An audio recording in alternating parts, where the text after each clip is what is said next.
Simon McCorkindale a connu le succès grâce à la série Manimal, dans laquelle il interprétait Jonathan Chase. Un acteur qui a connu un destin tragique, en 2010. Les enfants des années 80 gardent sans doute un souvenir ému de Manimal. Cette série, création de Glenn Larson, à qui l'on doit également nombre de succès comme L'homme qui tombe à pic, K2000 Magnum, suivait les aventures du professeur Jonathan Chase. La particularité du séduisant blond, détenteur d'un secret ancestral fabuleux, il était capable de se transformer en n'importe quel animal.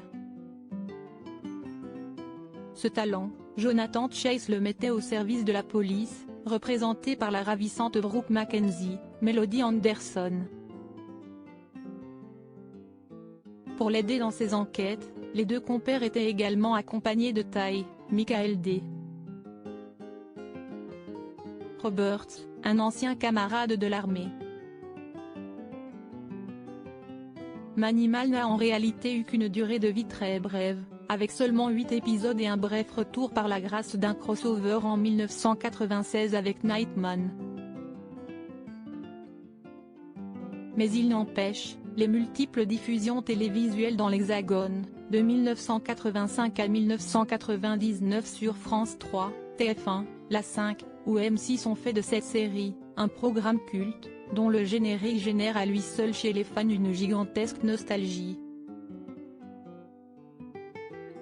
Simon McCorkindale, mort à 58 ans pour incarner celui capable de se transformer en aigle, en éléphant, en panthère ou en perroquet. C'est au comédien Simon McCorkindale que la production a fait appel. Le comédien britannique né en 1952 a débuté sur les planches dans les années 70 dans Pygmalion, aux côtés de la regrettée Diana Rigg, chapeau melon et bottes de cuir. L'acteur a ensuite participé à nombre de séries marquantes des années 80 de Shérif, Fais-moi peur, à L'île fantastique aux côtés d'Hervé Vilches, de Pour l'amour du risque, à Dynasty en passant par Matthew Stone. En 1984, le très élégant comédien prête ses traits au personnage de Greg Reardon dans la saga Falcon Crest. Au cinéma, Simon McCorkindale brille dans le rôle de Simon Doyle dans l'adaptation du classique d'Agatha Christie, Mort sur le Nil. La parenthèse Manimal refermée, le comédien continue sa carrière, menant de front des projets au cinéma et à la télévision, ne craignant pas même d'enfiler d'autres casquettes, celles de réalisateur ou de scénariste. Mais en 2009, l'acteur choque ses fans en dévoilant publiquement être en phase terminale. Le cancer des intestins diagnostiqué en 2006, n'a cessé de progresser et s'est propagé dans ses poumons.